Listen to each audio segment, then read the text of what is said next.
Good evening, ladies and gentlemen. Thank you so much for joining us for tonight's edition of HR Mentorship Learning Series. I'm excited to be your facilitator for tonight, and we'll be looking at the topic utilizing recognition as tools to drive and sustain higher performance. Utilizing recognition as tools to drive and sustain higher performance. Again, I was advised not to assume that everybody knows me, and I think it's humble and humility not to, just in case you are just getting in touch with me for the first time. I have over 23, 24 years experience across the HR value chain. I've worked in 12, 13 industries, 13, 12 organizations, and currently I'm the chief economist with Business Day. I've consulted and facilitated.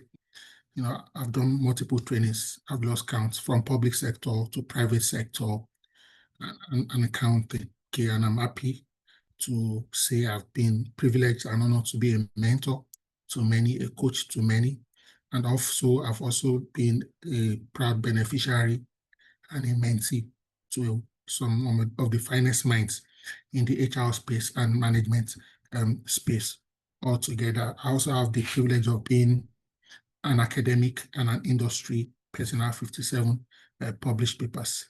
As at now, I also serve on the board of 5 organizations. All the 5 organizations are in 5 different industries and sectors. So, ladies and gentlemen, moving on. So we'll start with this quote.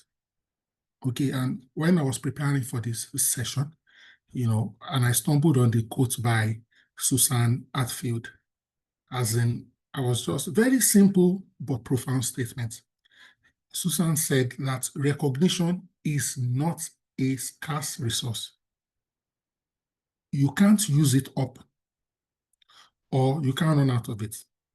Now, this particular statement is profound to me in many ways. Again, remember I have a PhD in economics, and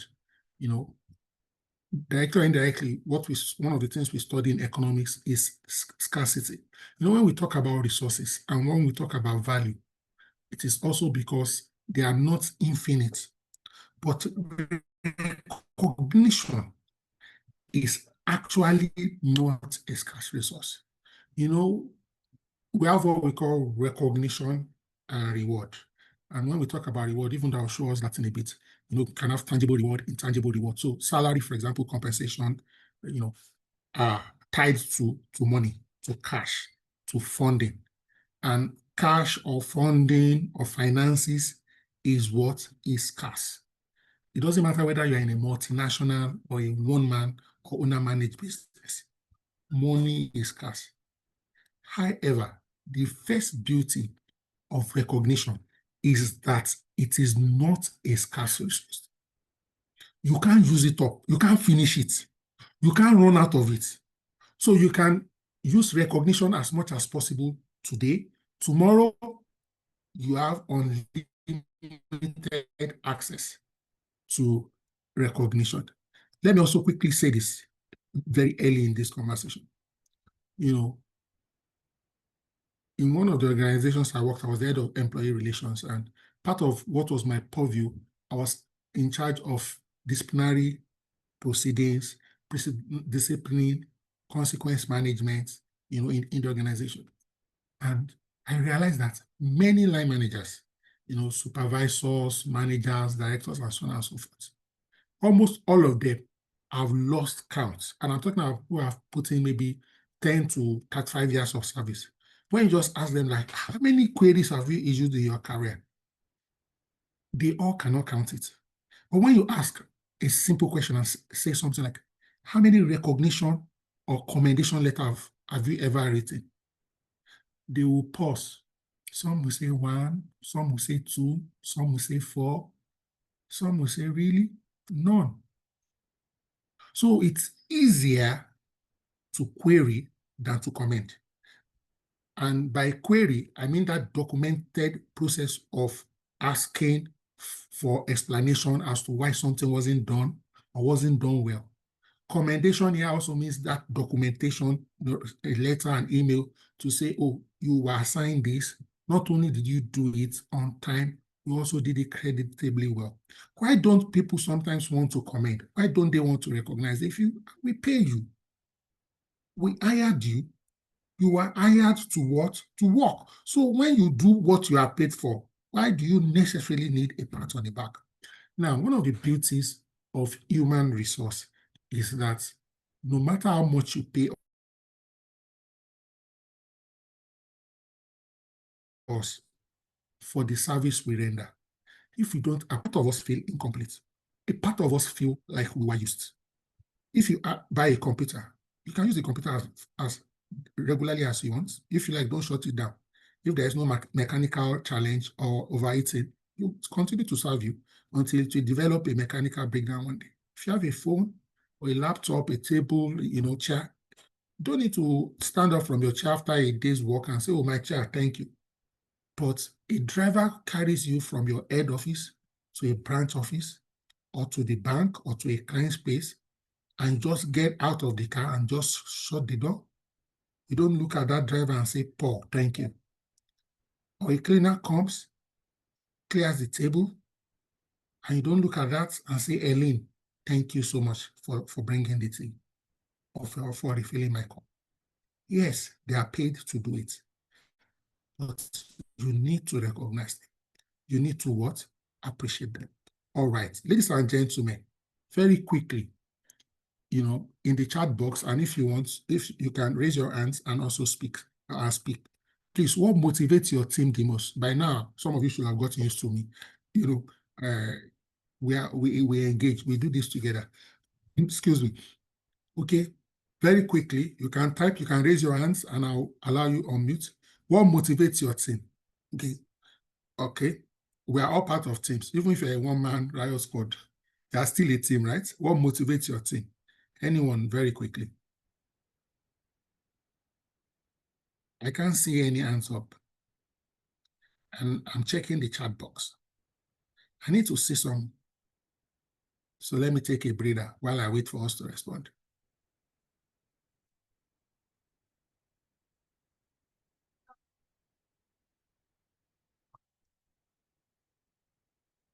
Can we hear me at all?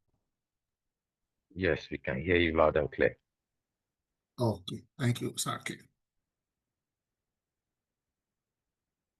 Okay. Thankfully, I've started seeing some feedback. Okay. Recognition. Thank you, Uncle K. You've even made it personal, which is the second question. I may as well unlock the second question. Okay, so Uncle K says recognition motivates him.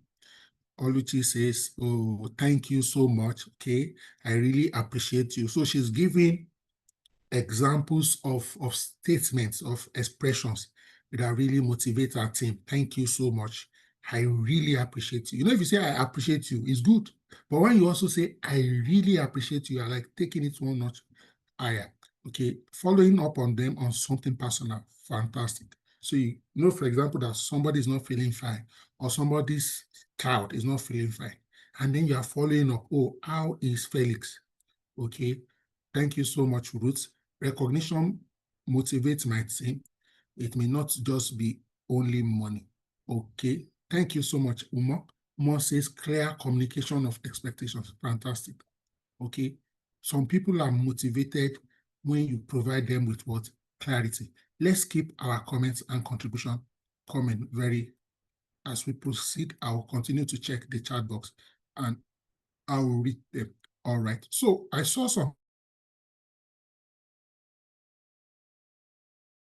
statistics around recognition. Okay, global statistics. Not all right. So 79% of employees quit due to what? Lack of appreciation. In other words, when people don't get recognized as frequently as possible, it is part of the reasons why they resign. It is part of the reason why they begin to look for a job. It's not just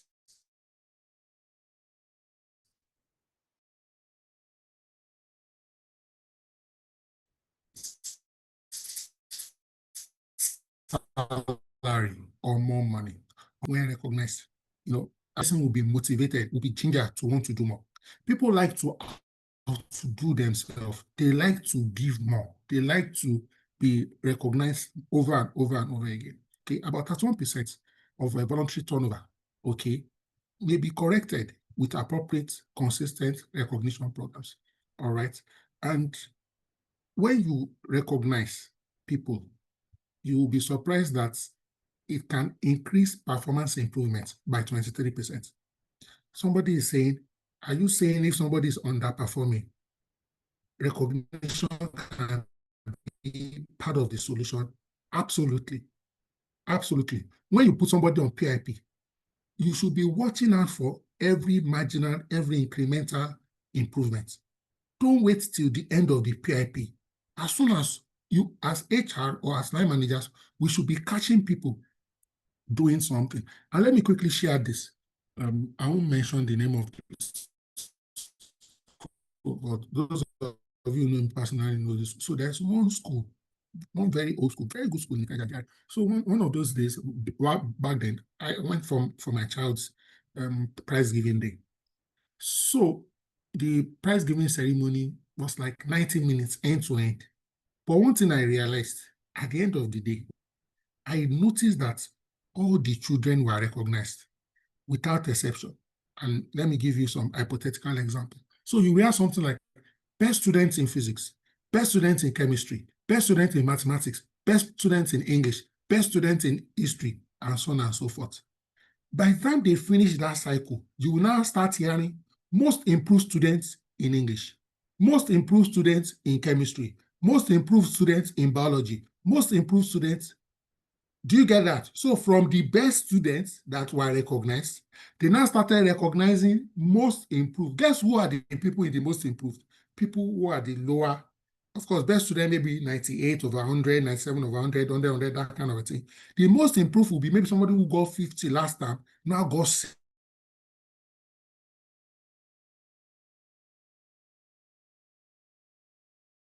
62 this time.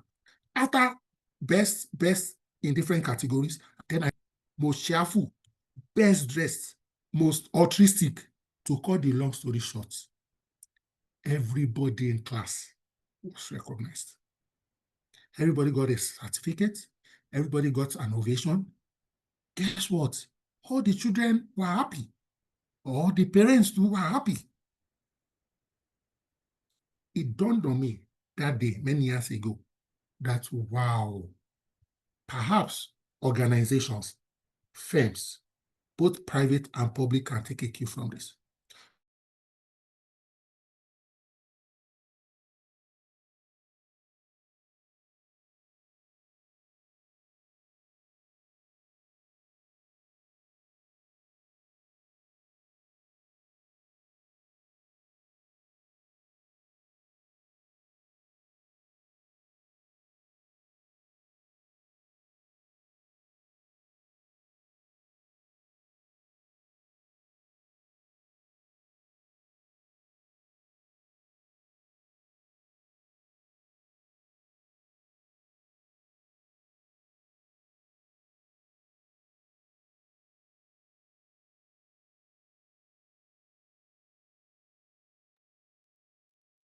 Please bear with us. I think Dr. Josh is having a little bit of challenge with his network.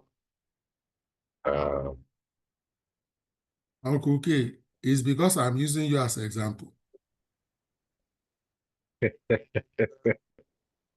Okay, thank you for standing in. Please stay on standby, please. All right, I'm using 3 networks, believe you. Okay, believe it or not, but that's it. It's okay. It's part of infrastructural deficit we are talking about. So guess what will happen? Some of us that are Uncle K's colleague will feel like, was it only Uncle K that deserved this award? Even when there are clear metrics, we use data analytics. It's not sentimental. We use our ERP, we use our CRM. All of us agree. But you know that Uncle K does not start and end all the processes in the organization. Some of us who are now supposed to be giving him input, what will happen? We'll begin to subtly sabotage Uncle K. And I don't mean bad people. I mean normal people. People who subconsciously, you see now, I'll be doing the work, Uncle K will be getting the credit. that kind of a thing. Of course, I'm not saying we shouldn't do what employee of the month, but can we spread the recognition? Can we, just like that secondary school that finds a way to look for how to genuinely recognize every employee? For example, I was having a session recently with directors and managers of a major public sector firm, just recently, last week to be precise. And I told them that if in a month you are not able to comment either verbally or in writing or SMS, WhatsApp, email,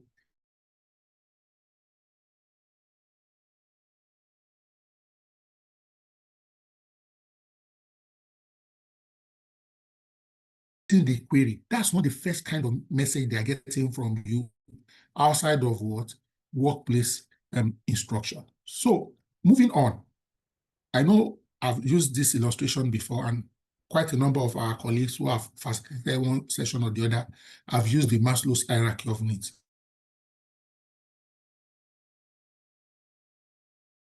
For the sake of that one or two people who may not be.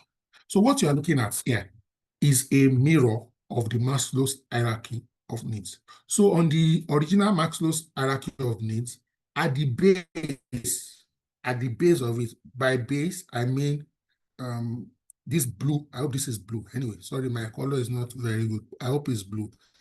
What are the base of the pyramid you are looking at? Base now, coming down on your screen. You understand? Will be like theater, housing. Are we together? Then at the fifth layer, which is the uppermost layer, you have what we call self-actualization. So for those of us who are familiar with Maslow's hierarchy of needs, you can now picture it and link it with this derivative of it. Now, what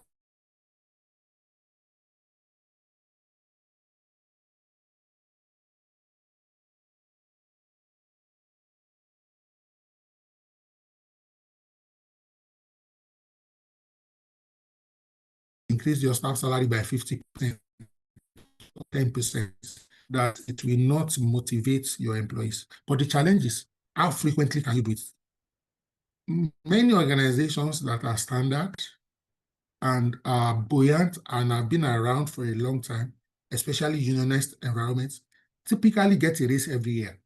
The raise may be 10%, 5%, 15%, 20%.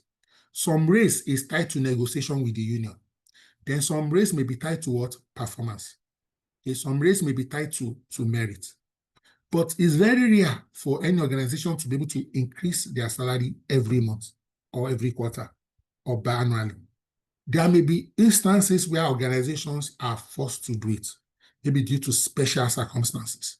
But I'm saying year in, year out, consistently, very rare to see organizations, especially for the collective. So there may be individuals that something will happen, maybe they get another job, you don't want them to go, you call them back, that kind of thing. I'm talking about for the mass of your employees. So money is super important, but we are saying here that on the hierarchy,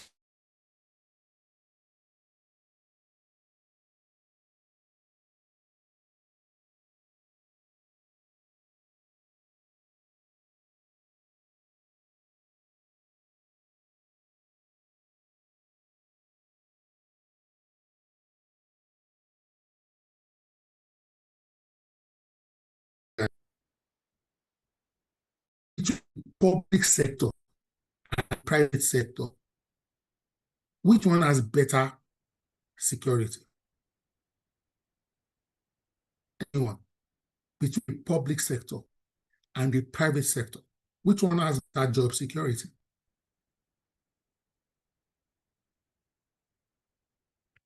Okay. I'm checking the fantastic. At least 2-3 people have confirmed what I know. It's the public sector. It's the public sector. Now, in the private sector too, you will now realize that seemingly owner-manager business or one-man business, like we call it, but the professional term is owner-manager business. because in quotes, they can wake up one day and say, you are fired. They also have a lesser degree of job security to structured firms, multinationals, partnerships, and organizations that have systems and structures in place. Even though there are some one-man businesses that have systems and structures in place, they don't just wake up and say, you are fired, or you are promoted, or double their salary. Now, when you work in organizations where, so to speak, the line managers at will we use questions or statements like, I will fire you, or you will just lose your job, or you are joking with your job. Even when they don't mean it at heart, what is happening to the employees? They won't have a sense of job security. You know, I think in one of our groups today, one of the HR mentorship group, somebody was using an example where in one of the places she used to work, the line manager will say, look, if I go to Adeola Odeku now and I shout graduates will queue up from Adeola Odeku to Surulere. While there may be some truth or facts in that expression, what are you trying to say? You are trying to say your current set of workers are disposable, should see themselves so lucky that at the whims and caprices of the line manager, they can be replaced. Even if that is the truth, should you say it that way?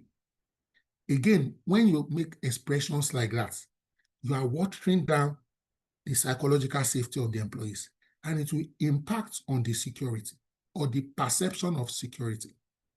Okay, again, fear treatment. And that's why in HR, when we talk about processes, procedures, handbooks, policies, it is to entrench fear treatment. Ladies and gentlemen, are we together? So that's why if you are working in an organization and they don't give you an employee handbook, your chances of fair treatment is already being compromised.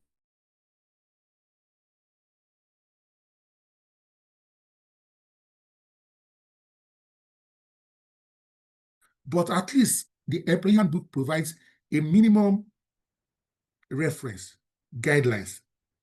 So there's sanction grid. You just don't wake up and say, suspend, terminate.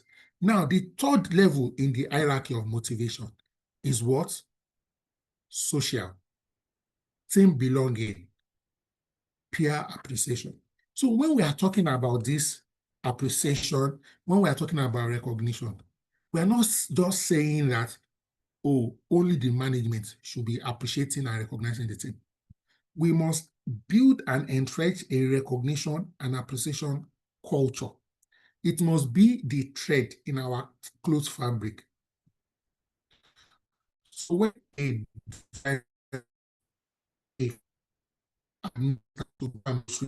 for the office, there must be thank you. No matter who does what for who, let us increase our gratitude quotient. Now, some of us who have related with me on a slightly more personal level, one-on-one, you will see that I watch out for gratitude a lot, and I do my best to display it. Gratitude is key. Gratitude is key. It fosters what?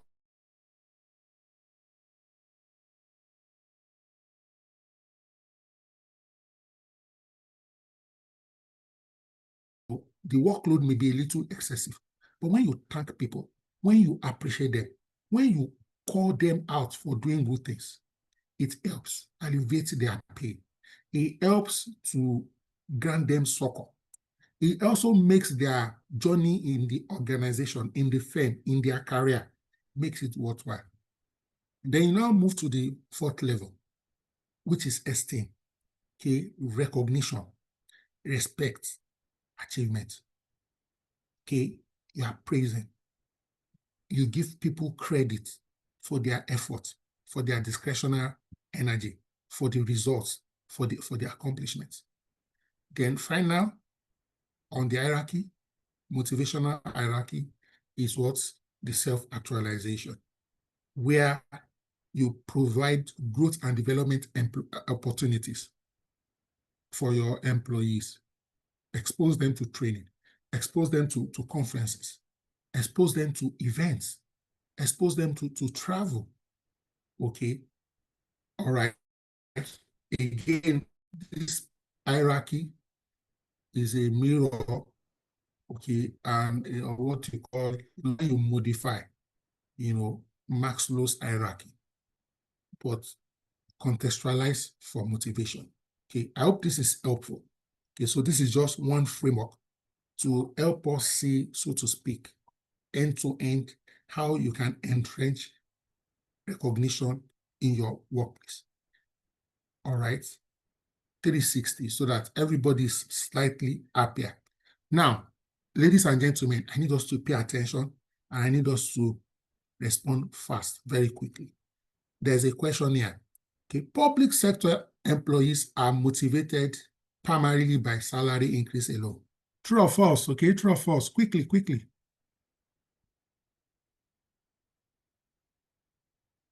Let me check. Okay.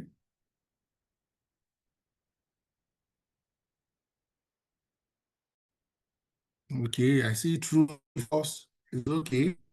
It's good. Let me quickly show the answer. Don't worry, we have many questions like this, so please stay active, stay active. All right. The answer, most correct answer is false. All right. While fair compensation is important, studies show that public sector employees are also motivated by what? Recognition. They're also motivated by career development. They're also motivated by what? Meaningful work. Okay. Non-monetary rewards, praise, awards, growth opportunities significantly boost what? Morale and productivity of public sector workers. Next question, true or false? Next question, true or false? We've moved to the second question now. Please stay with me. All right. Reward and recognition programs in the public sector should only be tied to financial KPIs. And not to. Okay. All right. I like the volume of responses I'm getting. Thank you so much for staying with me in this session. Thank you so much. Thank you so much. Fantastic. I like this level of engagement and participation. Yes, the answer, almost correct answer is what? Again, system consider both financial and non-financial KPIs, such as service quality, innovation, teamwork, stakeholder what? Satisfaction. A balanced approach ensures sustainable performance. Now, remember, I alluded very early on that the rewards that is of the recognition hierarchy, which is compensation and benefits. So on one hand, you have recognition.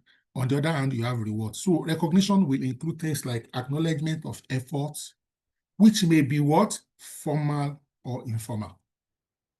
And the informal aspect is as important as the formal aspect.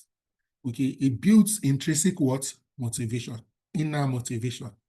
This is, of course, cost effective and is all. While formal rewards like they are also typically formal, okay, almost exclusively formal. It addresses extrinsic motivation. So you can see here, there are two types of motivation, intrinsic and extrinsic. So you can't do without the other, but you can't focus on only one. Of course, because we are talking about naira and kobo or dollars, pounds, so it requires a budget and it also requires structured programs. So you can see recognition and reward side by side. So it is not either or, it is an healthy dose of the two. Now, let's quickly look at some examples, okay? So again, intentionally, because sometimes some of our facilitators, maybe because they are from private sector, they use private sector example. That's why I'm intentionally using public sector, because there's no sector that you can't learn from anyway, any day, anytime. So these are just examples. So you see, for example, Federal Inland Revenue Service, they have recognition programs like Employee of the Month, Best Performing Unit Award. They have Annual Tax Hero Award. Okay, so some of these reward programs can be performance-based bonuses, and so on and so forth. It's effective because high morale in what revenue department. But some of the challenges may include pressure to meet targets. Sometimes the pressure to meet targets may now overshadow what? Teamwork. So you can see that something is good does not mean it may not have a potential downside if not well managed. For example, Central Bank of Nigeria have recognition programs like Long Service Award, Annual Governance Recognition Plaque, Team Innovation Awards, and so on and so forth. Okay, it helps with CBN retention. They have one of the best retention in Nigeria. People have lived there. Okay, the effective is quite effective. Strong professional identity. Again, some of the challenges may be perceived elitism or less replication at lower levels of the organizational hierarchy. Okay. We have National Pension Commission. They also have employee service.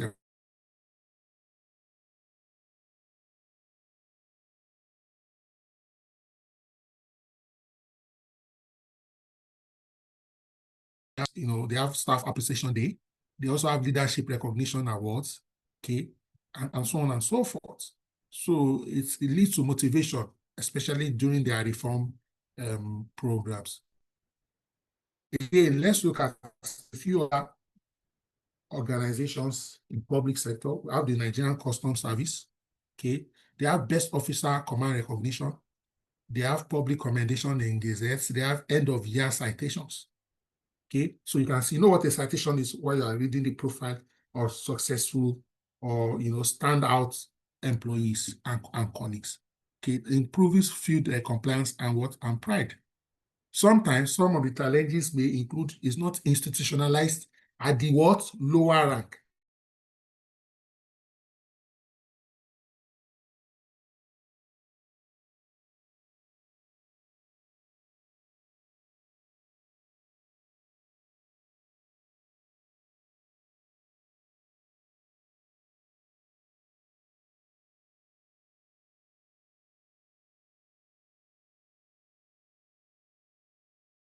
Selection may be neither here.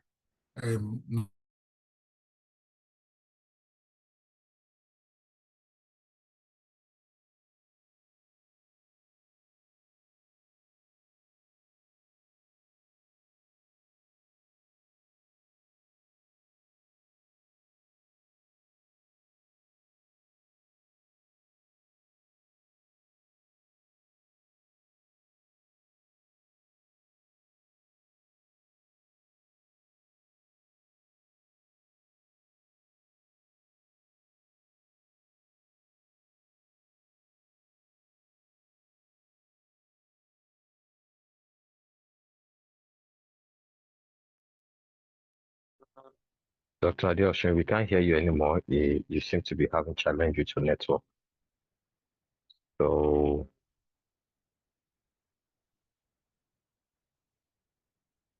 would expect him to join back shortly. He has like 3 internet that he said he's using. I guess he has not been recognizing his internet gadgets well enough. That's why they have been disappointing Dr. Adeosun. When he joins back, we'll have to tell him to find a way of rewarding and recognizing his internet gadgets so that they will not be disappointing him. Okay, it's okay, as if I'm not paying for the services, the epileptic services.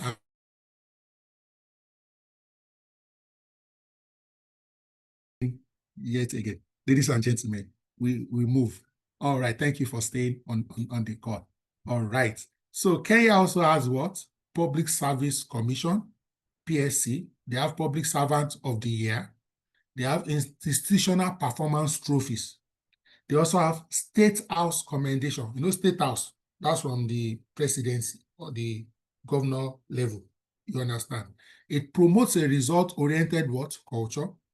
Again, some of the challenges, there may be perceived bias in top-tier nominations. Okay, in Rwanda, for example, the Ministry of Public Service and Labor, okay, they have ministerial recognition, they have district performance rankings, okay, they have the Imigo Awards, which is linked to performance contracts. Some of the effectiveness outcome of this is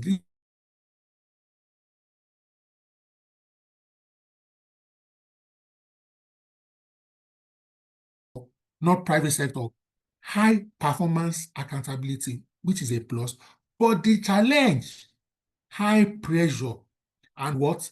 Burnout risk for local administration. So because everybody is competing, they want to be recognized. People are now almost outdoing themselves. Again, you can see why, one of the reasons why we are showing both the advantage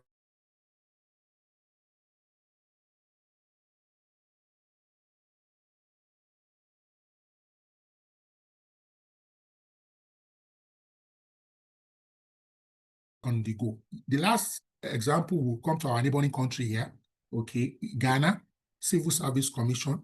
They have the annual Best Civil Servant Award. They have the Head of Service, Civil Service Excellence Plaques, and so on and so forth. Again,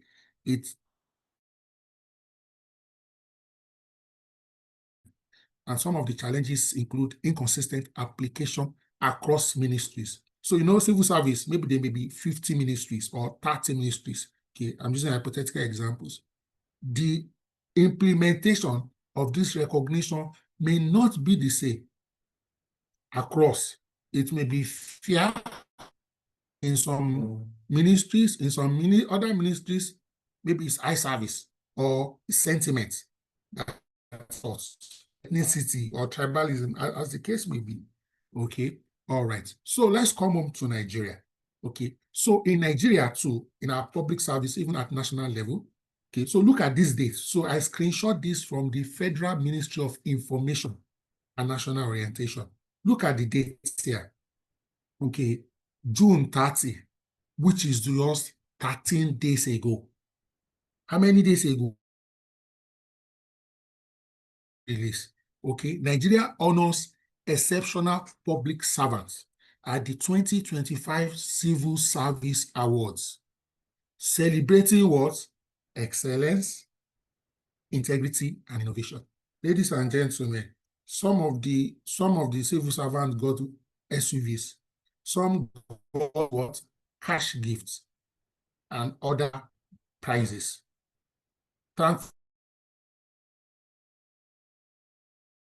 Beneficiaries. Now, he didn't get SUV, but he got cash what? Gifts. This is just 12 or 13 days ago. And then they took picture with head of service, senior officials of the government functionaries, and so on and so forth. And you can see, they put it on their website. So after that, of employees being honored. Again, I intentionally decided to use all this public sector to show that in HR, we learn from all sectors. We need all sectors to improve our game. All right. So if I go to your company's website, ladies and gentlemen, can I see your employee awards, maybe the one for last year or your last edition on your website? See Government on their website. They have it. What are you waiting for? Going to be honored. Permanently be here for many, many months, many weeks, many years. All right. So key takeaway very quickly. Well, the session is not over, but does this is you may want to mix monetary and non-monetary rewards. Okay, you can see in Kenya, they do training, they do plaques. You may want to publicize success stories. I didn't show you that. But in India, for example, they publish case stories. You may want to link rewards to KPIs. In Rwanda, they have a contract-based approach. You may also want to have peer involvement.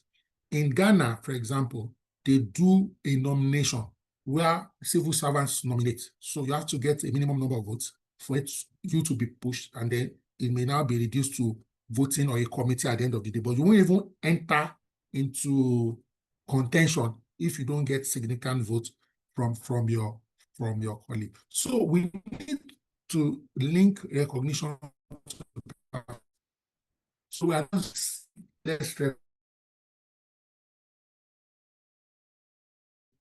we do it because it's linked to what? Productivity.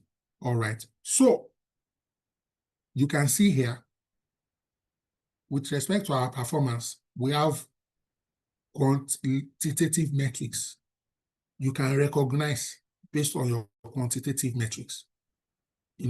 Claims processing speeds, customer satisfaction, whatever data you have, okay, revenue, sales, you can recognize people along those lines. There are also what qualitative indicators, teamwork, innovation, service excellence. You can also recognize along these lines. You also have behavioral competencies that align with what? Organizational values. So, for example, if integrity is your value, you need to be recognizing people who demonstrate exceptional integrity. Do you understand? So look at your core values. Each of your core values, you should recognize employees who display each of those core values. So by the time you now combine qualitative recognition, quantitative recognition, and behavioral recognition, you'll see that you'll be able to recognize quite a number of people, and you'll be able to build your recognition process. All right. Again, when we talk about recognition, as much as possible, and this is across the organizational hierarchy, okay, let's look for immediate recognition from daily achievements. Okay, let's also look for periodic recognition. Let's look at annual recognition for what? Exceptional contributions. You see, many firms that I know, many people that I know, at the minimum, they do weekly meetings. In that weekly meeting, they'll probably review what was done last week and what was outstanding, then what's the plan for this week. Those weekly meetings, and in some organizations, they do like daily stand-up meetings. It can be 15 minutes, 20 minutes, very brief. Look for opportunities to recognize all the deserving people in all those your meetings. So your meeting should not be reduced exclusively to only reporting. Recognize, okay? So immediate recognition for daily achievements, periodic recognitions for sustained performance, and then the annual recognition will be for what? Exceptional contributions. All right. Ladies and gentlemen, again, sometimes recognition is not just praise. It also monetary compensation. Again, the monetary is also very critical. Then don't forget that the word recognize, praise individual employees, but also praise what? Teams. Okay.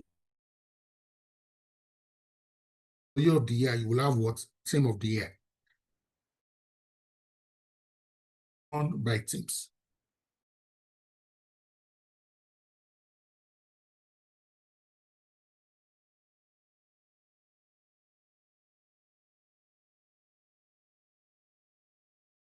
By individuals, even though there are individuals in those teams. Then again, we have what we call for the longest time ever. I almost cannot remember any webinar we have done that Uncle K has not joined. No matter how busy, no matter the network situation, Uncle K, based in the brown roof city of Ibadan, I'm using this opportunity to publicly recognize your consistency and commitment to this webinar series. And I've met him multiple times one-on-one. He's a reservoir of knowledge. He can almost single-handedly take any webinar we've run on this platform. Yet, with humility, he comes to what? To these webinars every time we have one. Ladies and gentlemen, what did I just do? That's public recognition. When I see Uncle K next time, I will now appreciate him one-on-one when nobody will be listening to the conversation. So there's a benefit to the public praise, but don't now say because you have praised somebody publicly, you are not going to praise that person privately. One of the hallmarks of today's session is we are looking at wholesome, holistic, robust recognition. How you can get the best of your recognition. And that's what I'm taking the time to distill it and break it. I'm stupid. Why we are in this kind of situation? But you must have picked things right, because while preparing for this session, was learning, I was saying things that were done better and things we are going to do. Just employee of the month, please. You can recognize people's financial performance. You can recognize people along your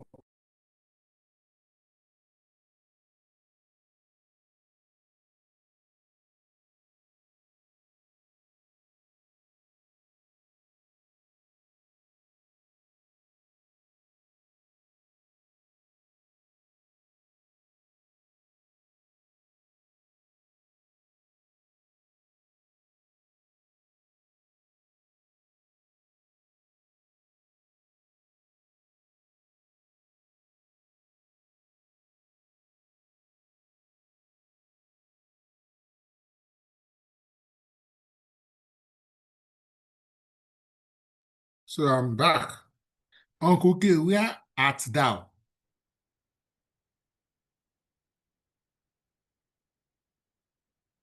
All right. Ladies and gentlemen, I'm back. Okay. All right. So I was, sharing how we can look at different dimensions and look for opportunities to what? To appreciate, to recognize people. You can also recognize people based on stakeholder impact. You see, this recognition does not end just with your employees. When last did you appreciate or recognize your management? Some of us is so complain. The MD did not. Have you even thought about, let's buy a card and get all this or most of the staff to sign? Write a one-liner appreciation to the MD. And I'm not talking about flattery, please. Let's look for the things they are doing well and get everybody from their art, handwritten, they put it in it. You can even do a big card. Maybe all these cards that artists make so that it will be big and people will write from senior to junior to outsource. Let people write. You'll be shocked that if you give that kind of card to your MD, to your regulators, your board, and so on and so forth, your customers, they can be teary because some of them are working so hard and nobody has ever told them they are. Maybe there are 10 things they should do. They've done 6. We are focusing on the 4 that they've not done. How, if only you will appreciate. Because we are talking about recognition, let me digress in 2 seconds and say, when last did you recognize or appreciate your primary school teacher, your secondary school teacher, some of the teachers in your university or polytechnic that were really outstanding, even if it is just a phone call, or just send them 5K or 2K credit and say, I just remember how you were a good teacher. I hope somebody will do something around that this evening, and it can be a family member too. Now, when we talk about recognition, okay, so there are 3 approaches you can look at it, and you should look at it. So you can look at the recognition from the individual level, then the team. The team now can be a department, it can be a unit, and so on and so forth. Then you now have the aggregate, the global, the organizational level. But you must do the 3 because it's the combination of the 3 that reinforces these things. Okay? So when you look at individual level, can be monthly performance, it can be peer nomination programs, can be skill-based certifications, can be professional development opportunities. These are some of the things you may want to use to appreciate and celebrate. When it comes to the team, Department Excellence Award, innovation challenges, collaborative projects recognition, okay, cross-functional achievements, collaborations, people that did things together. Then at the organizational level, that can be the annual excellence award, maybe leadership recognition, long service awards, special contribution honors. So these are just to give snippets of ideas, okay, to add 1 or 2 things to what you are already doing. Ladies and gentlemen, I'm back with my true or false scenario, and I need us to please respond. All right. A simple thank you from a manager has no measurable impact on employee performance. True or false? A simple thank you from a manager has no measurable impact on the employee performance. Ladies and gentlemen, I'm seeing our responses. Thank you for keeping it coming. Okay, I can see people saying different things. Okay, a simple thank you from a manager has no measurable impact on what? Employee performance. So I think I've gotten like 10 responses so far, and I'm grateful for your responses. Okay, the answer is what? False. And the explanation is that research shows that verbal appreciation, ladies and gentlemen, can you believe this? Verbal appreciation increases engagement by up to what? 31%. Small, genuine acknowledgement often matter more than even formal rewards. So HR, in your management meeting tomorrow, you may want to do a 3-minute pep talk to say, ladies and gentlemen, this week, let's set a new organizational record. As managers, let's say the highest amount of thank you. Let's appreciate people verbally for let every manager say, ever since they've been working in this organization, this week I've given the most compliments. And let's see how it will turn out in the organization, how it will make everybody what? More upbeat and more what? Positive. Let's go to another true or false question very quickly. Ladies and gentlemen, again, I'm asking these questions intentionally. Okay, public sector organizations in Nigeria are legally prohibited from implementing creative reward systems. Ladies and gentlemen, public sector organizations in Nigeria are legally prohibited from implementing creative reward systems.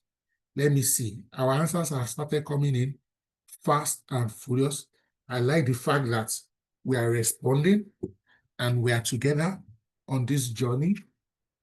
I've gotten like 5 responses. I'm watching out for 3 more. Thank you so much. Fantastic. Thank you so much. I've gotten about 12 responses now. The most correct answer, ladies and gentlemen, is false. Okay? While there are guidelines, okay, public sector bodies can what? Design innovative recognition practices. Okay? Awards, public flexible work options in some instances, training opportunities in some other instances. However, anything you are doing must not be outside of the what? Policy framework. So they must make sure that they are not doing anything that is against. So there are still a lot of room for what? Flexibility and innovation based on the HR or admin of the public service or the management team. And if you have worked with some of them, you will see that they do different programs to also recognize and motivate and incentivize their employers. I've seen instances where in some public sector, maybe the director general or the most senior person on the management team is retiring, or maybe is redeployed to another organization, and people are literally shedding tears. And I'm not exaggerating. You know, what pains me most is that it is the few bad leaders in some of these public that maybe when they are leaving, people are singing and praising God. That one will now go what? Viral. People will now be sharing that one that CEO, so person was embarrassed out of the ministry today or out of the parastatal today. But the ones that people are genuinely thankful and grateful, for one reason, I don't know why. Good news does not trend like that. And there are many of them. You can ask around. Okay, I've seen a lot like that. Another true or false scenario, esteemed colleagues, employers who feel unrecognized are 5 times more likely to leave their jobs. We've addressed this today, so I won't dwell on it. Of course, the answer is what? True. It's one of the data I showed very early in the conversation. Okay, studies confirm that lack of recognition is a top reason for turnover. Regular acknowledgement reduces attrition and fosters what? Loyalty. Now, let's quickly look at understanding performance and productivity. All right, so productivity can be at the individual level, okay, and it may speak to the quality of work output. It may also speak to meeting deadlines and targets. Again, adherence towards standards and procedures. Again, innovation, problem-solving capabilities. And at all these levels, you can recommend, you can commend, you can celebrate people. At the organizational level, you are looking at the achievement of the strategic objective, efficient resource utilization, stakeholder satisfaction. We're also looking at compliance and risk management. Okay, and you can also celebrate, recognize at all these levels. Okay, productivity mentions, we've already spoken to these three categories. True or false, ladies and gentlemen. Now, ladies and gentlemen, I'll give us 15 seconds to ponder. I don't just want you to type in true or false. Okay, so please reflect. You have 10 more seconds. Performance-based rewards should be distributed equally to avoid conflict. Also for this question, if we don't mind, if 2, 3 or more people want to explain the reason for their answer verbally, if you want to speak, I'm checking, you can also raise your hands. Meanwhile, ladies and gentlemen, let's type in our response, true or false. If you are led, if you feel like sharing something, again, don't be shy. We won't judge. We listen, we don't judge. Okay, if anybody here wants to say the reason for their answer, I'm particularly interested. So I may even be more interested in the reason than the answer. Okay, let me see. Does anybody want to say something very quickly? So I can see, ladies and gentlemen, that we are responding. Thankfully, I've seen one of our colleagues there. James, you can unmute and speak. Thank you most graciously. Hello, sir. Good evening, sir. Good evening, Sir James. Yes, sir. Please, sir, performance reward should not be equally distributed because there are those that perform higher than the other. So if you reward it equally, those people will feel reluctant of doing higher next time. So you have to reward them according to their level of performance so that it will serve as a motivational factor or impulse to others to also try to do in order to meet up with the target in the next time. So it shouldn't be equally. It should be based upon the rate of his own performance. Fantastic contribution. Thank you so much. I'm checking, is there any other hand up? Let me see if there's any other hand up. Fantastic. Thank you so much, sir, for that beautiful contribution. Very, very spot on. Ladies and gentlemen, yeah, so it's false. Okay, let's hear Uncle K. Uncle K, please, you have the floor. Thank you so much, Baba. Yes, the key word for me is the equally. Performance-based rewards should be distributed equally to avoid conflict. It should not be distributed equally because people did not perform equally. Rewarding employee for performance can be similar, but it should not be equal. Why I'm saying that is, if you say that you are going to do some performance-based reward, yes, then you reward people according to their performance. You won't say, okay, this one did this, and they are the only ones that will get it. And then no other person that does similar will not get anything. If they have done similarly well, but not as outstandingly well as the others, then they get something also. But it won't be equal. That's what I'm trying to just contribute to this, that yes, it can be similar, but should not be equal. Thank you very much, Baba. I appreciate you so much. On the chat box, one of our colleagues who shared here, she said that performance reward should not be distributed equally as there are leaders in that team who have created more impact than other team members. And I know that by leaders there, she doesn't mean senior people. She just means that more professionals or more employees or some employees have put their weight more than the others. And you want them really to get compensated based on their contribution. We have all spoken very well. I've enjoyed our contribution. Merit-based recognition is crucial for fairness and motivation. Equal reward for, now look at that word, and this clearly mirrors Sir K's contribution and also Sir James' contribution here. Equal reward for unequal effort. You can see that. Equal reward for unequal effort can demotivate high performance and do what? Sustain mediocrity. So sometimes, you know, in the spirit of let's make everybody happy, you now share the same thing for everybody. Meanwhile, everybody did not contribute the same thing. Why the people who really didn't work or who are mediocre in their effort will be joyous, the people who really labored, who went the extra mile, they will become demotivated. It will look like monkey they walk, baboon they chop. You don't want to sustain what? Mediocrity. Let's quickly look at another true or false scenario. All right. Role-playing exercise in workshops helps managers to practice difficult recognition conversation. Role-playing exercise in workshops help managers practice difficult recognition conversations. Okay. My sister Ginika said she wants this question to sink in. I understand. Fantastic. I can see multiple responses already. Thank you, brothers and sisters, for chiming in. Thank you for making this session as interactive as it can be. The answer is what? Is true. So, you know, a role play is hypothetical.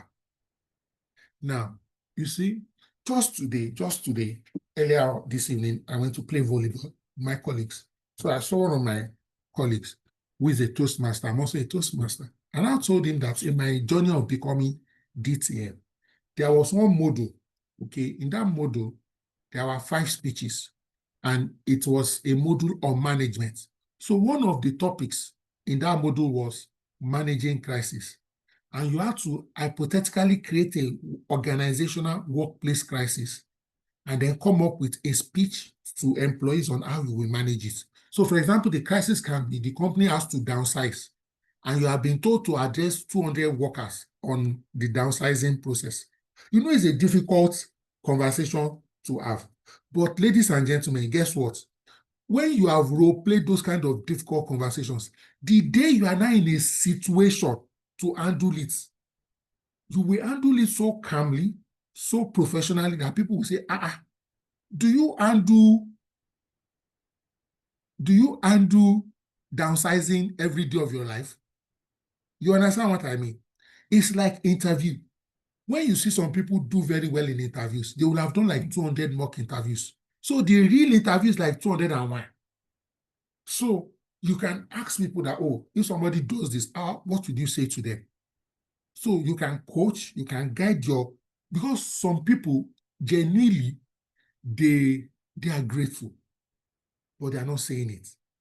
And thank God we are all, at least for it to be an HR professional, I must be 18 and above. It's like people in a relationship, either marriage or, you know, serious courting relationship. And you say, I love you.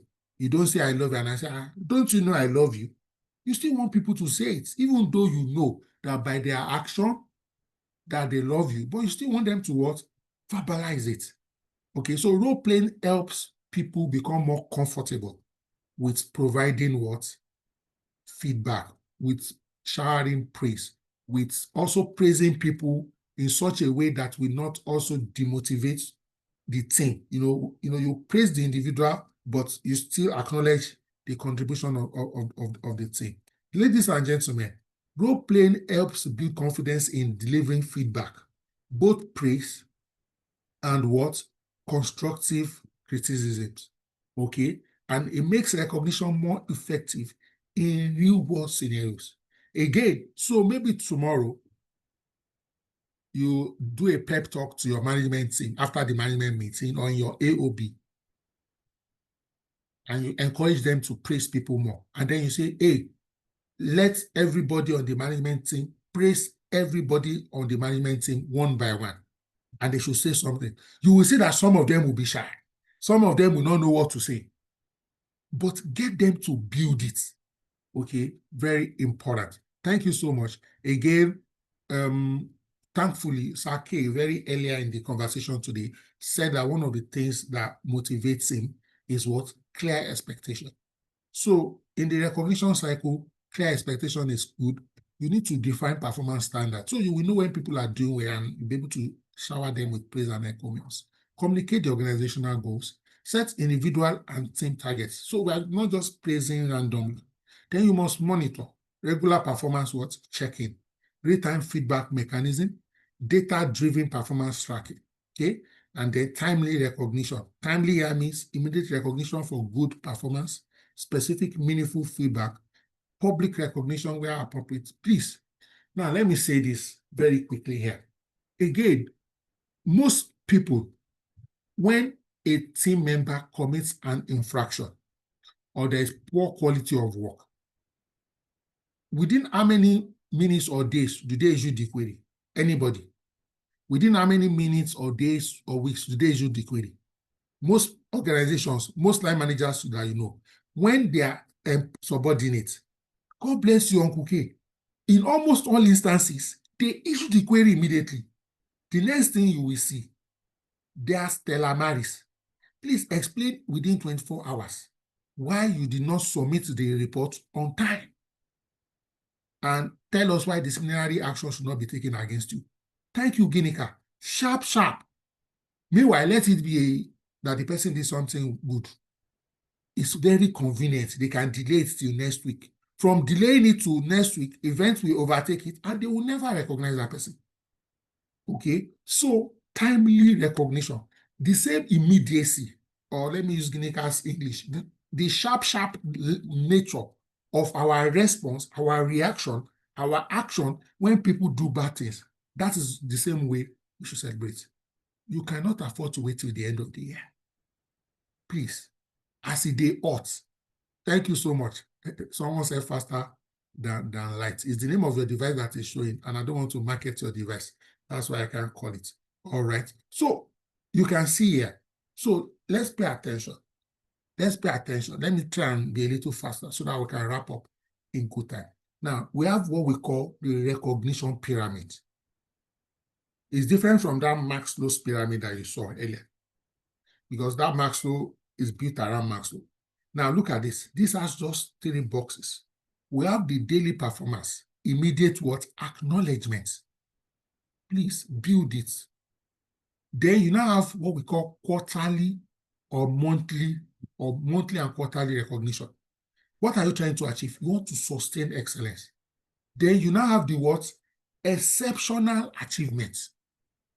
So when you are doing your annual awards, and these are some of the things that earn people maybe double promotion or extra compensation and benefits.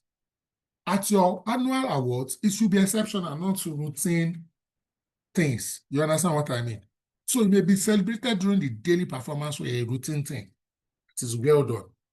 But at the annual achievements awards, when they read the purpose, the reason why you are getting recognized, the hair of all staff should tingle. Anyone who doesn't know about it, they'll say, wow, really?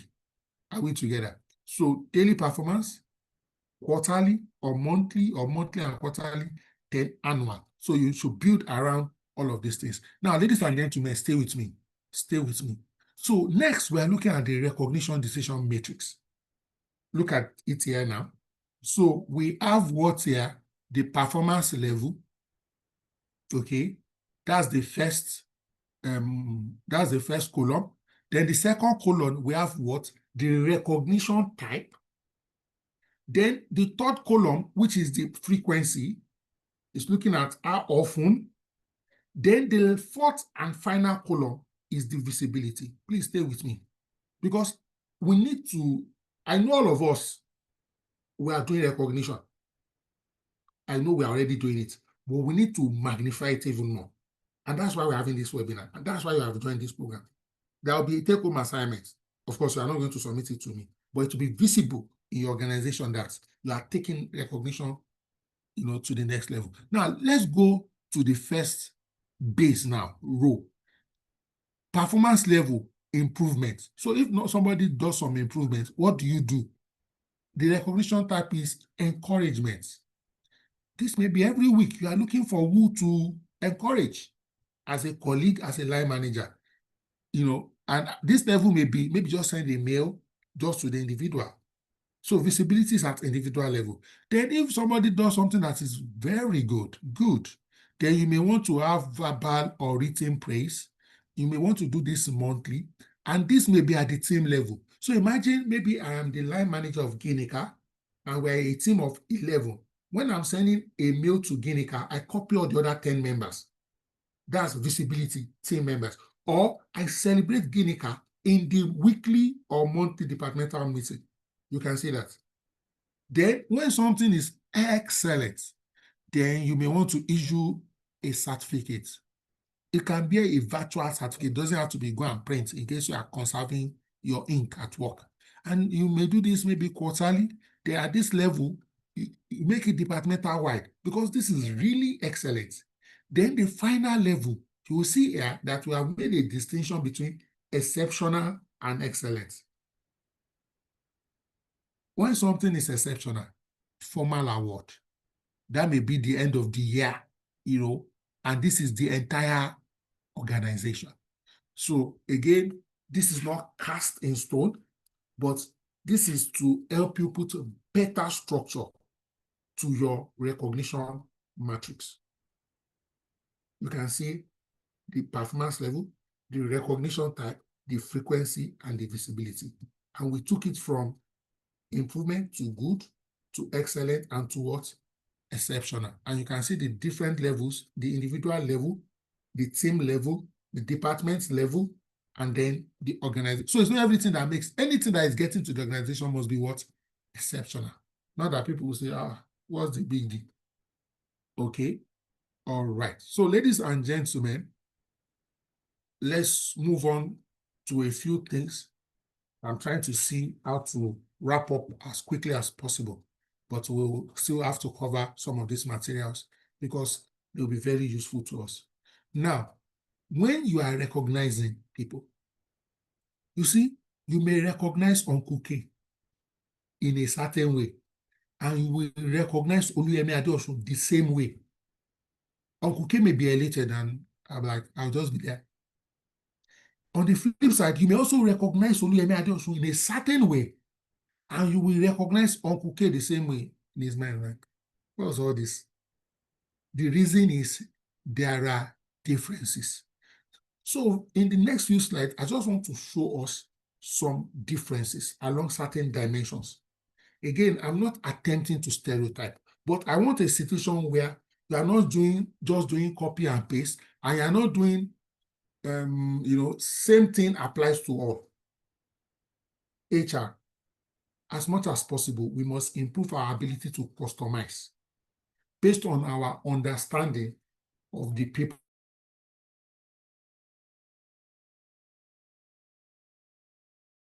we are dealing with. Now, if you look at very quickly, ladies and gentlemen, so we are looking at generational recognition, what?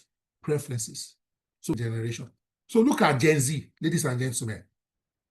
How do Gen Z want to be recognized? Instant recognition, now.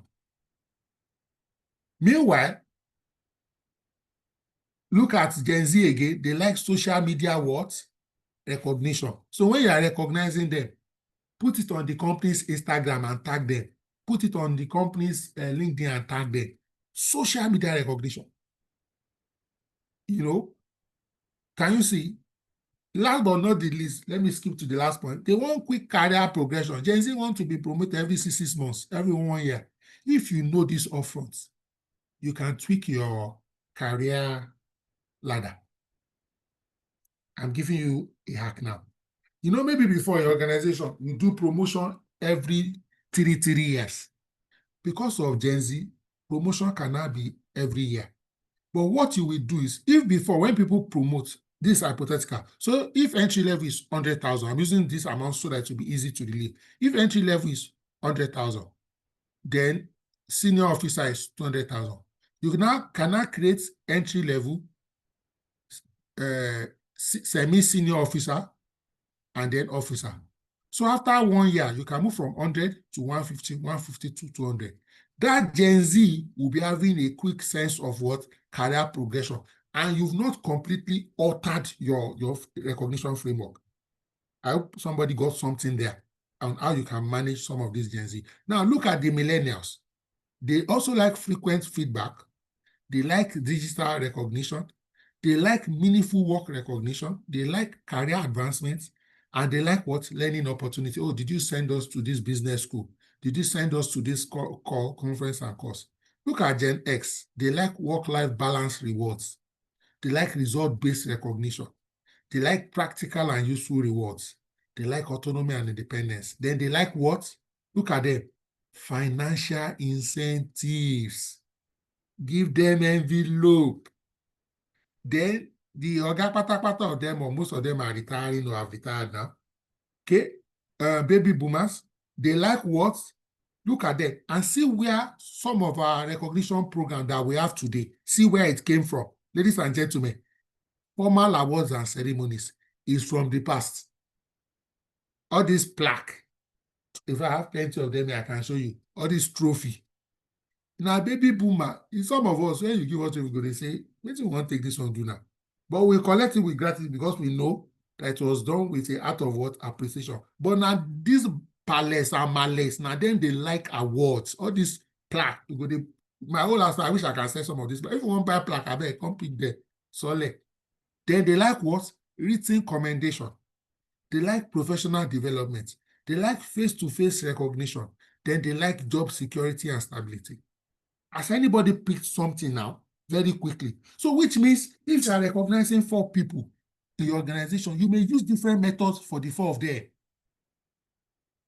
You know, this concept of uniformity, everything must be same.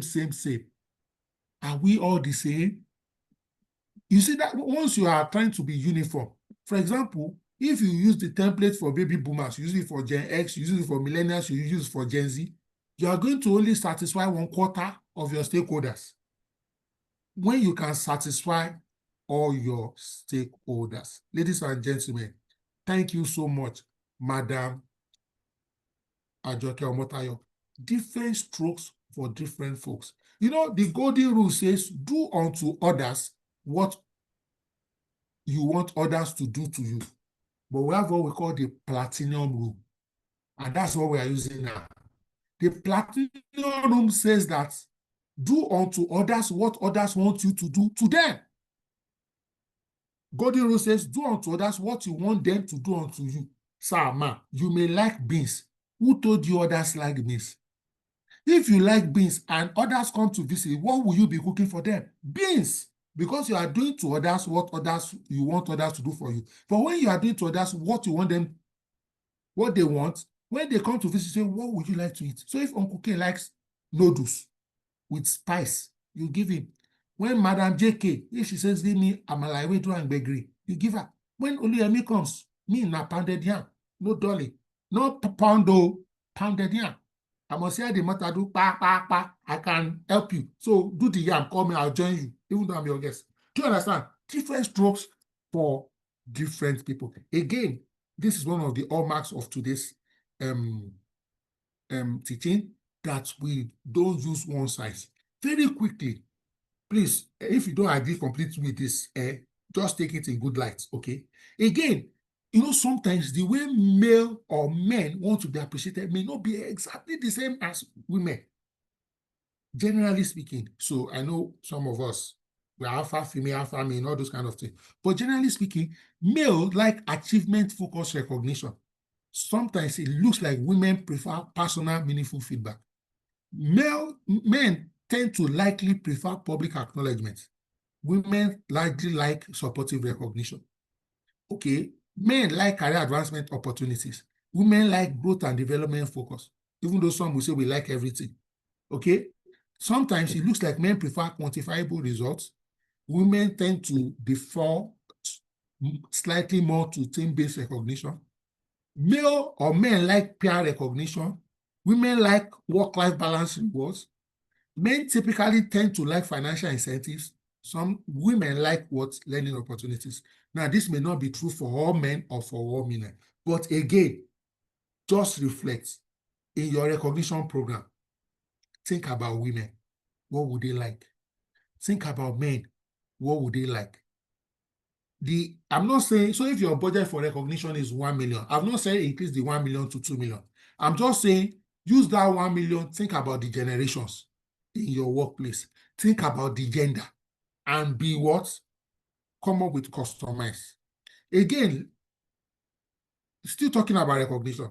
I hope we are getting something so far, ladies and gentlemen, because in some of these little details, we work hard, we exert energy, but it now looks like the outcome is suboptimal. It's because we don't take some of these tiny details into consideration.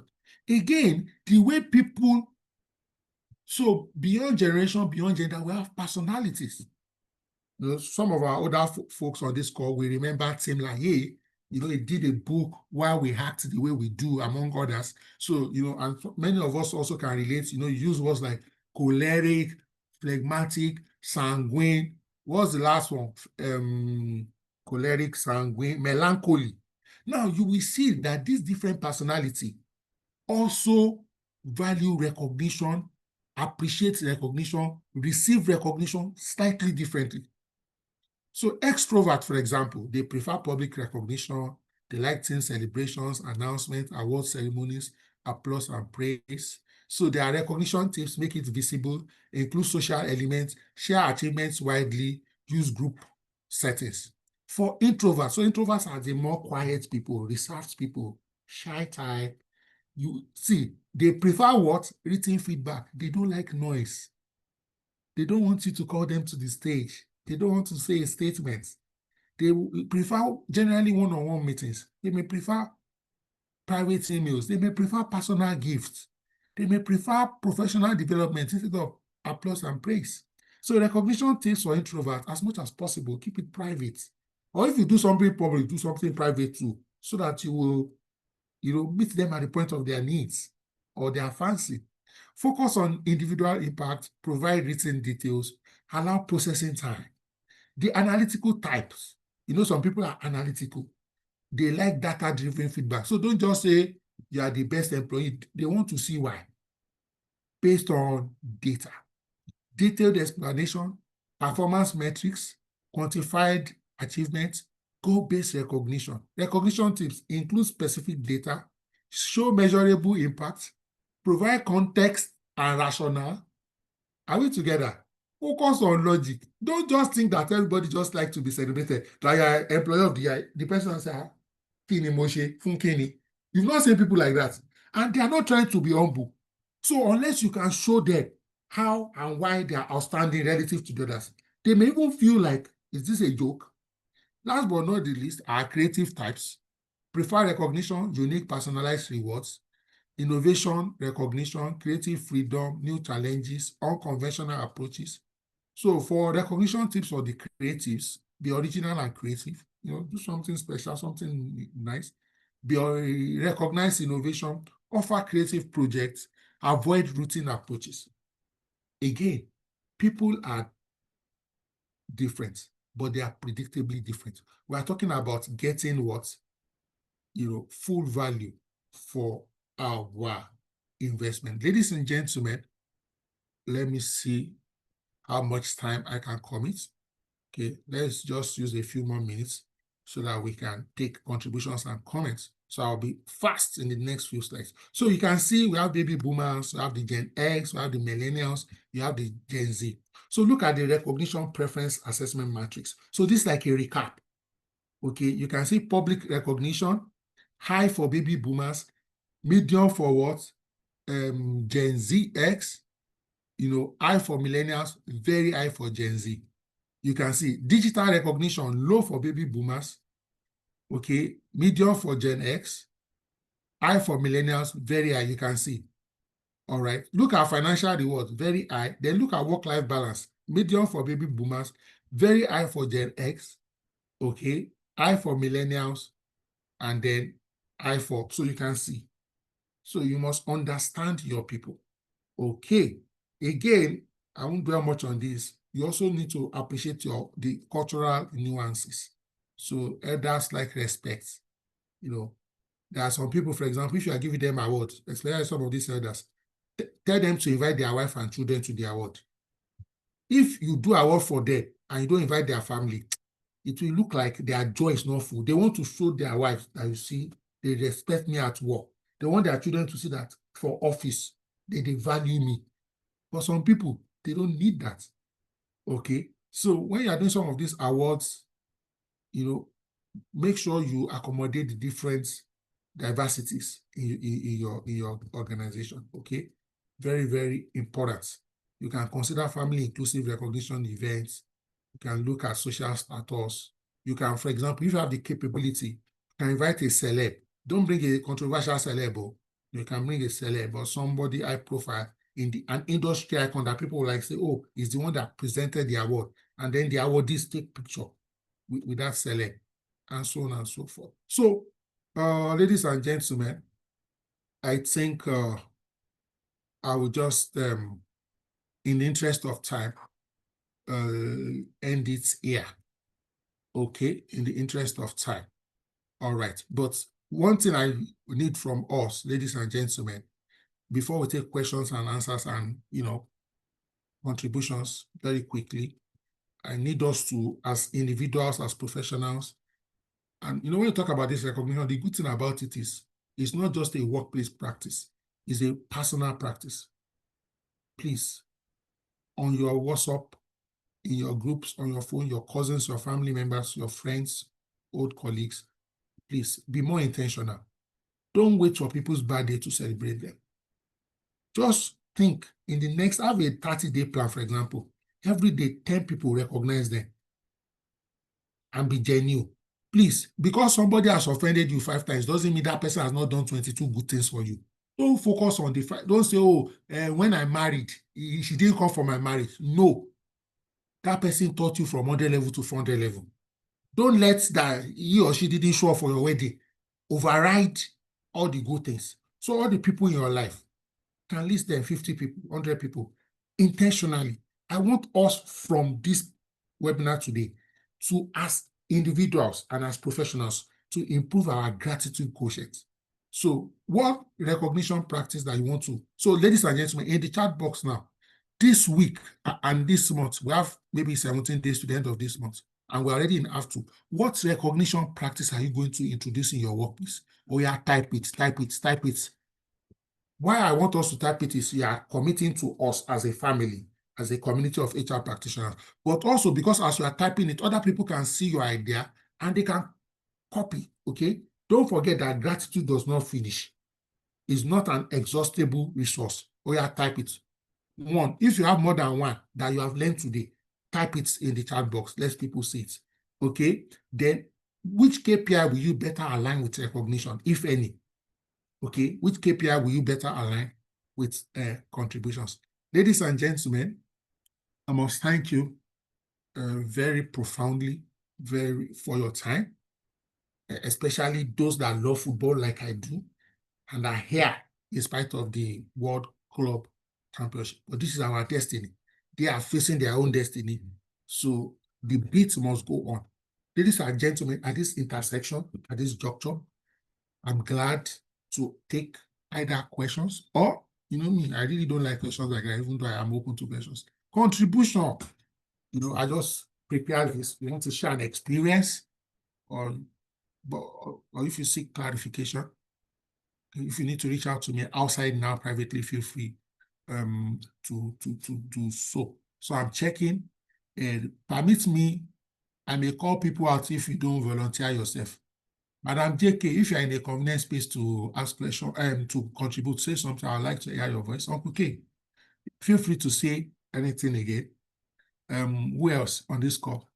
So if we can get like 5 comments, then we'll wrap this up. But generally speaking, has this been helpful? Has this been worth your time? I hope nobody stayed this long just because of my personality or just want to. Doctor, thank you so much for this very insightful, reawakening presentation. I at a point personally, maybe I should speak for myself now. At a point, I try to pay compliments to people, whether staff, whether friends, anything I see about them, just say something nice about them. Oh, I like your shirt. Oh, nice tie. Oh, I like your shoe. Why I do that is because I think that as a human being, we are we love, everyone loves to hear something good about them. No one will ever be angry at you for saying something nice that they can relate with. And that is more like speaking to the recognition that you talked about. So personally, I think that I will improve on that and then extend it to my team. Most of the time when you're with your team, you tend to be oblivious of the fact that you need to show some acknowledgement or some recognition to them when they do something good. It's like it is the expected. So you won't want to really say that, okay, that is how it should be. I think it's a reawakening call for me to always try and show appreciations to people, aside from the fact that, okay, you appreciate them and you say something nice to them. When I come across people, I just try to do that to you. I say, oh, lovely, I like this or this, and then it automatically brings that warmth between us and we begin to, talk easily. So I think I would um, I'll try to be conscious of that fact that there is need to appreciate people even when they do what is expected of them to do. And that is that awakening consciousness that I have taken away this evening, among other things. Thank you so much. Thank you very kindly, Uncle K. I'm checking any other person who would like to volunteer. It's not everybody I can put on the spot. I see a few contributions on the chat box, which I appreciate. Taiwo says he or she will introduce role playing with our managers so that they will be intentional with appreciating and recognizing their teams on a daily basis. Fantastic. That's a good thing to replicate. Eniola says all-star appreciation for the MD might be handmade and card design. That's fantastic. Leaders are sometimes very lonely. It's just pressure from all the stakeholders. Eniola also says constant shout out appreciation to employees. Fantastic. Thank you so much. Thank you so much. Ladies and gentlemen, I have thoroughly enjoyed this session tonight. So I'll just allow all of us to unmute and then we call this era. Meanwhile, how is Chelsea and PSG doing? Anyone?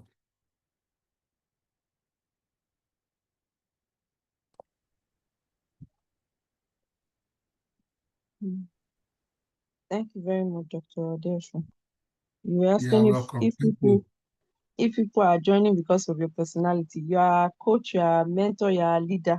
So we must, try to always listen to what it is you want to say to us. And there's no way we will not take something away. Thank you so much, sir. You're welcome. Thank you so much. I appreciate your support and commitment. Uncle K, they are greeting you in the chat box. So your consistency. Okay, oh, thank you, Eshe. We give you an award. Your own is at annual level because it's exceptional. All right. Thank you, everyone. Yeah, thank you, Dr. Adeosun, for all you have done. You did not just facilitate, you encouraged us to become disciplined. We should do away with the football because they're facing their destiny. We needed to face our destiny.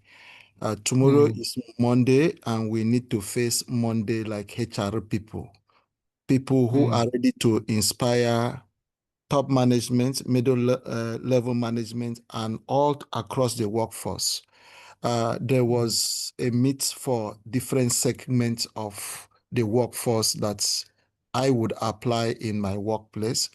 I could already craft part of my meeting tomorrow with a particular head of department and his unit based on what I have heard today.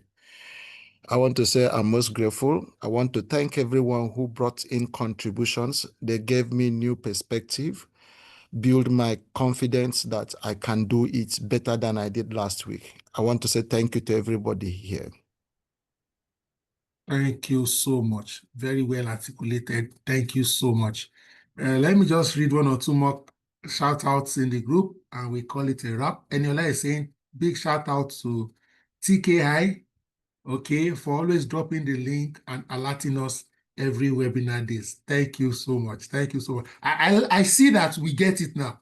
You see, on a lighter note, somebody drops a job vacancy on the group. Say thank you instead of the salary is not robust, because that person doesn't have to drop the job vacancy. Do you see what I'm saying? Or somebody shares a resource. Next thing, oh, the email is not there. First of all, thank you so much, ladies and gentlemen. I've thoroughly enjoyed my stay here. Dan says, I always thank my team every day while leaving office. I will improve in looking on areas for making it more formal in writing. Fantastic. Fantastic. Yes. Thank you so much, Omali. Thank you so much. Thank you, Femi. Thank you so much, Eniola. Thank you, Taiwo. Thank you, JK. Thank you, Dan Oji. Thank you, Akeju. All right. Good evening and good night.